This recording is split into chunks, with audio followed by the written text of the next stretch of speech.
My name is Marly Bird, and this is video 5 for the Nomad Fair Isle Knit Sweater. By this point in this video series, you have completed just about the entire sweater. The only thing left for you to do are the sleeves. The good news is a majority of the instructions for the sleeves are things you already know how to do because you've already done them through the process of making this sweater. There might be a couple of things you aren't so sure about, and that's what I'm here for. In today's video, we are going to learn how to pick up those stitches that we have on a holder and how to pick up sleeves under the underarm, in the armpit area. Once you have that established, you can go ahead, finish off the sleeves following the instructions because they're everything you already know how to do. And then I'm going to give you a little tip on weaving in those ends to clear up any holes you might get. So make sure you have completed your homework up to this point. Grab your pattern, get that homework and your double pointed needles, and we can get started. We are very familiar with the pattern at this point. I am looking at page 3 of the Nomad Fair Isle Knit Sweater, and this is the set of instructions we are going to work on in this video. Right here, it says the sleeves. We have, at this point, I've got a little mock sweater here, okay? So a little mock sweater here. Isn't that cute? Obviously, yours has more Fair Isle work than mine does, but again, this is just a quick sample to work through this together. These stitches over here on this sleeve, these are what we're concerned about because we have to put these stitches here that are on a holder back on needles, and we have to pick up stitches from these stitches down here that we cast on so that we can start working in the round again. In the instructions, you can see right here, it says with the right side facing, and a set of the larger needles. So that's going to be the larger size needles that you have. The double pointed needles are the ones you're going to want to use at this point. It says, and color A, contrast color A. Begin at the center of the 4 stitches cast on at the edge. Pick up and knit 2 stitches. Then it says knit that number of stitches from the length of yarn. So that would be this number here. This would be the number that you have put on a holder. And then it says pick up and knit 2 stitches across the remaining half of the cast on edge. So basically, we are going to pick up 2 stitches, work around all of these, and then pick up 2 stitches. Once the stitches are picked up and knit onto those double pointed needles, you want to make sure all of the stitches are as evenly divided around those 3 needles as possible. Now you will begin to work in the round. Before we jump into the next step, I want to complete that first set of instructions. So the instructions tell us to pick up and knit from the string here, but I'm not a big fan of that. I like to place those stitches that are on my holder back on my needles. So I'm just going to place my stitches on a couple of needles going on here. Okay, so I'm going to do that. Notice I made sure I have all of the stitches in there. I'm just going to turn this around. Let's do this side. I find this easier as I work. Okay. Now I'm not going to remove my holder yet because if I should make a mistake at all, I still have stitches on a holder and I'm not worried about dropping anything. Okay. I just want to make sure I don't knit into that holder. Okay, now this is where I'm ready to start. So I'm going to use a contrasting color here so that way you guys can see what's going on. Grab another needle. And these are my cast on stitches. Okay, so I have 1, 2, 3, 4 cast on stitches. I'm going to skip the first 2 and working into the next 2, I'm just going to go right into the stitch. Now you have a decision to make. You can pick up 1 loop, you can pick up 2 loops. You want to pick up whatever makes it look like it's going to be a good secure join for you. Now for me, I kind of like this idea of going through like one edge of the V here. This would be the, let's see, I'm looking at the left side and then that string behind it, see up there? So I'm going to put my needle there and let's take a look at what that looks like. You put your needle in, you yarn over, and then pull that yarn over through. Okay, I'm going to show you guys again. I put my needle in, yarn over, and then pull that yarn over through. I go to the next stitch. I'm going to do that again. I'm going to go through the leg. I'm going to go through that leg. No, this leg. I'm going to go through that and that. Let's see what that looks like. Yarn over, pull that through. I like that. All right, so that would be my 2. And then I jump over here. These are the stitches that are on my holder, okay? So the instructions tell us to knit, pick up and knit the stitches from our length of yarn. So I've just put those stitches on an actual needle so that way I can knit them off. So I'm going to go into each stitch and just knit them off. You'll obviously have more stitches than I do here, but you can get the gist of what's happening. All right, so I've done that, but I'm on 2 needles here. So this is what I'm going to do.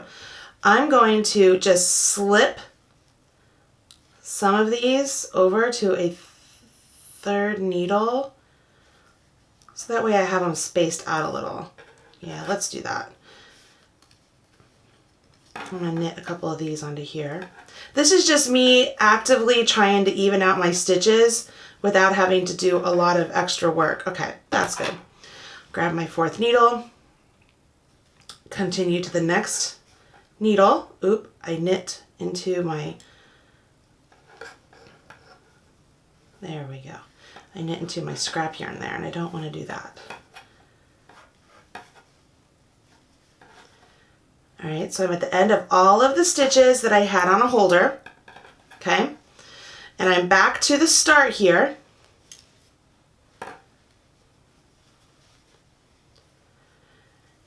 And I want to pick up and knit, let me pull that tail through here.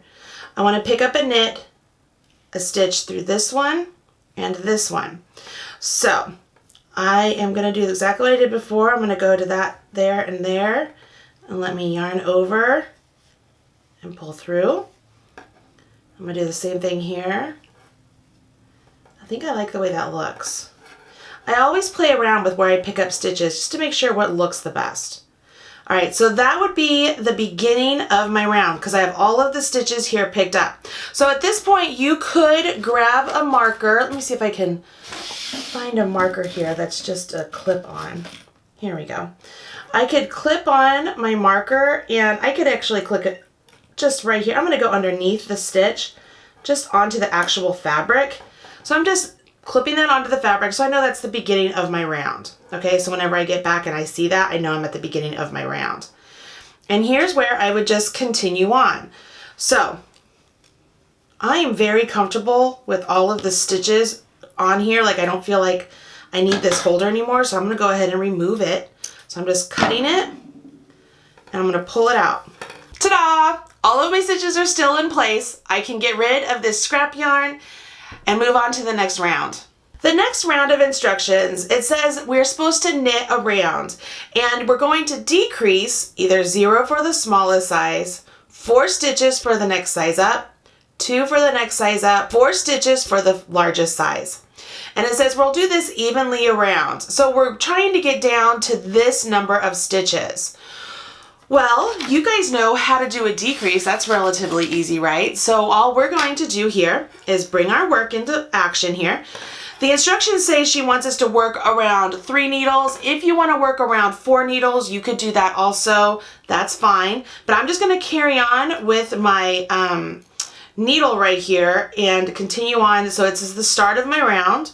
So let's say that I were to knit a couple, and let's say I want to do a decrease right here. So I would just knit 2 together. So that could be my first decrease. And then I could decide, all right, I'm going to knit a couple more and then do another decrease. Whatever works out in favor for you. And let's do a decrease. Okay. Pretty easy. You guys know how to do knit 2 togethers, right? It's just a matter of working in the round at this point. When you're working in the round and you get to the Fair Isle section, I do want to let you guys know, just like when we were working on the cowl portion and such, it's going to be very important you are very diligent about keeping your stitches, your floats in here, not tight, nice and loose, okay? Because you don't want your sleeve stitches to get tighter than your body stitches, okay? So I'm not at the end of my round yet because my marker is all the way over here. So I want to make sure I would get to the end of my round. So 1 and 2, and then I could carry on from there. Now, because the beginning of my round is actually between stitches on the same needle, I could just remove this whole thing here. Let me see here. And I could just grab just a regular old marker and stick it on here because it's not going to fall off since I'm using my needle, you know, just right in the center. My beginning is in the middle of a needle. All right, does that make sense?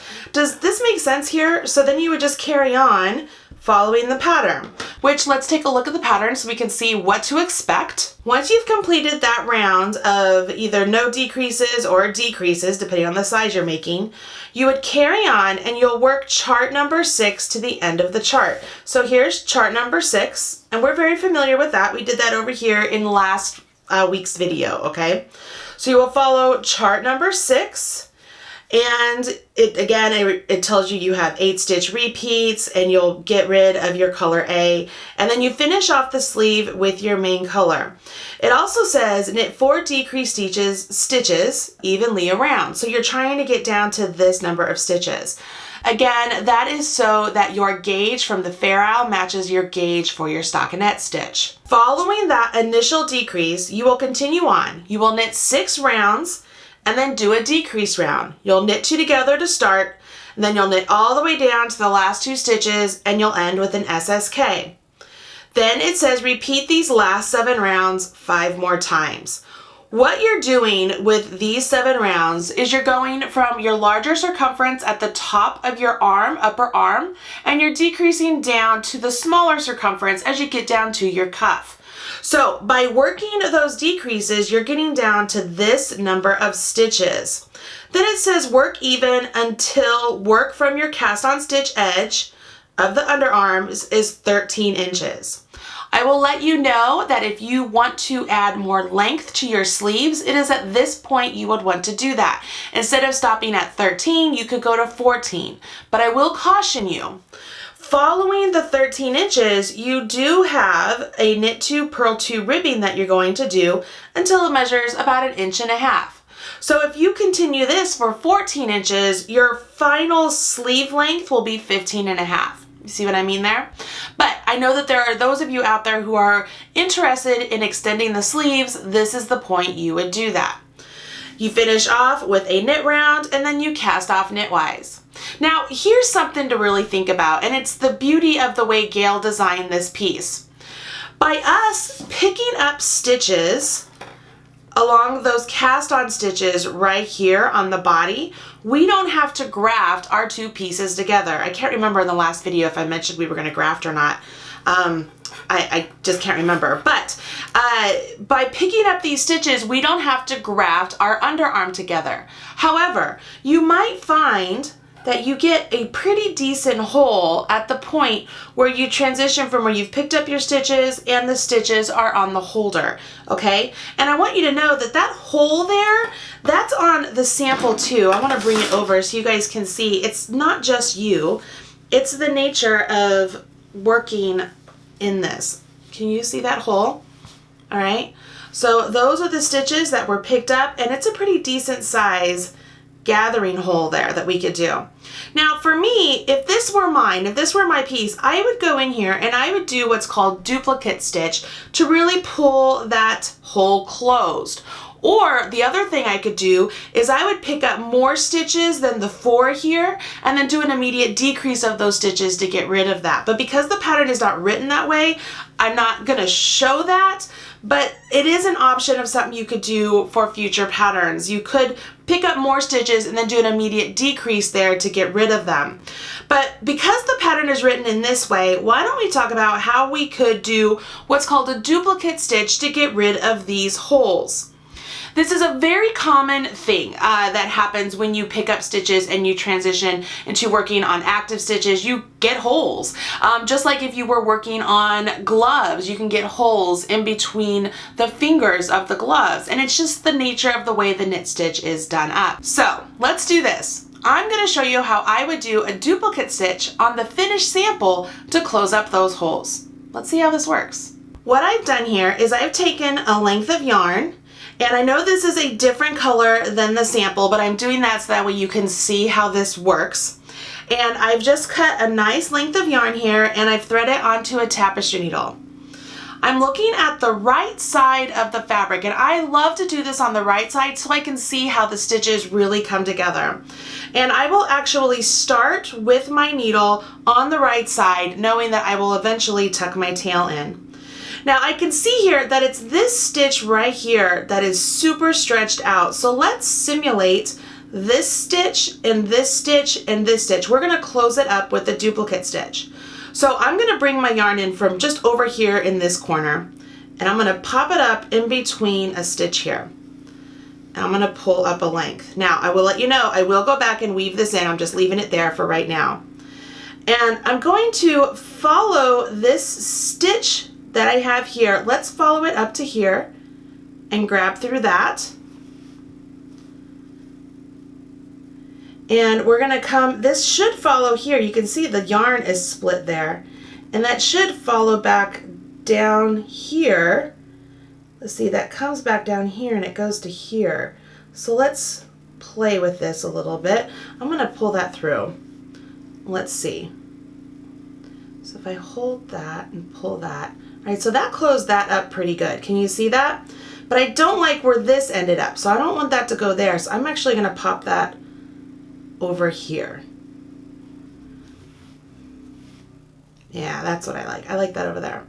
So now this one here, I can see if I pop this up here, I have two choices.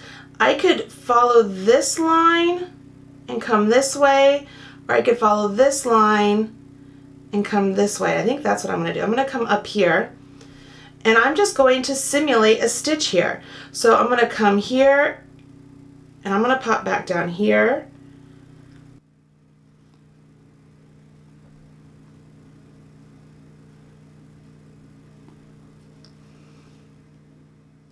Ooh, I like that. See how good that looks already?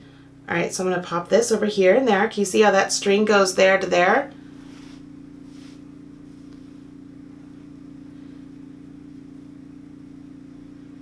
Look at that. That's already closed up pretty good.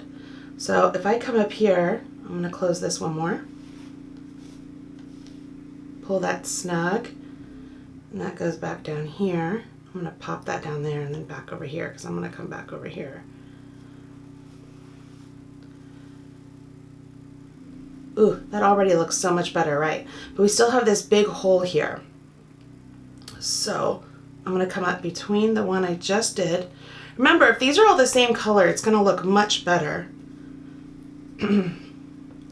Let's go through that one. And then this comes down and it pops over here. So it comes over here and it comes up there. So let's do that. And you know what we're going to do is we're going to pull it more snug. Now watch what happens. I pull it more snug, it really doesn't get rid of the hole. Okay? So this is what I would do. This is where I would essentially redirect the stitch, the duplicate stitch. So instead of coming back over here where we're getting the hole, I would come back here and just sort of let's make a stitch here. Let's see if it was going through here. See what this looks like. Obviously you can see it's easy to take out if you need to. Oh, look at that. So much better. Now I can come back up here. Let's see here. How do I want to do this? I got to follow a path. Let's come under here. Oh, that looks better already. Now we could, can we come back up? No, I don't want to do that. Let's see, let's try this. I'm going to go this way, and now I'm going to come back up. Let's see. Oh my gosh, look at that. That is so much better. Look, there's no hole now. Look at that, so much better. Obviously, you would want to do this all in the same color, but this is what happens. So that's what it looks like without the hole after doing some finishing work, some duplicate stitch work. Here's what it looks like with the hole after not doing any finishing work. What I could do here is, if this was all done, if this is all I wanted to do, I could come back, I would pull my tail of what I'm working on through. I would do the same thing with this one. Okay, so this one here I'd pull through too. I'd come to the inside and I would just weave in my tails in here, and I would just cut my yarn. Okay, I'm just gonna cut my yarn here because I'm gonna take it out. Before I do that, I'm gonna get a quick glimpse again. You can see here, let me pull that in just so we can get a very good look of what's happening. Doesn't that look so much better? And you know what? It's not that you did anything wrong, or it's not that the knitter did anything wrong by getting these holes. It's the nature of working on pieces like this. But this is one of those little finishing things you could do to really clean up your area that is stretched out. So that's what it looks like when it's not stitched up. That's what it looks like when it's not all stitched up. It is a huge difference. And it's so easy to do, this little bit of darning. Take your time with it, play around. You can see where you could follow the stitch path, and if you find that following the stitch path isn't working, you need to create a new stitch path to make it all come together, you absolutely can do that. Once your entire sweater is done, that's when you would do this kind of darning, and then you would weave in all of the ends of your sweater, and you are complete. I don't know about you, but I have been loving watching you complete all of these beautiful sweaters in the Knitalong group. It has been so inspiring. There are those of you who are absolute beginners who are tackling this for the first time.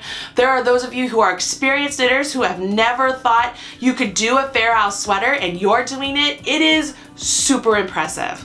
Please, if you are making this sweater, share with me on social media. Use hashtag Marly Bird or hashtag Yarnspirations. I would love to see your work and be sure to give you a thumbs up. I'm so proud of all of you. I hope you have enjoyed this video series as I walked you through everything you need to know to complete this beautiful sweater. As you tackle future sweaters, make sure you come back here for all the help you might need to become a better knitter. I'm Marly Bird, and this is the Marly Bird YouTube channel. I'll talk to you again very soon. Bye. Thanks so much for joining me on the Marly Bird YouTube channel. If you liked what you saw, don't forget to hit subscribe. I've put a link right over there, or you can watch a couple of the videos I've already selected for you right down there. If you want to follow me on social media, I've put my links right over there. You can have all Marly all the time. Bye guys.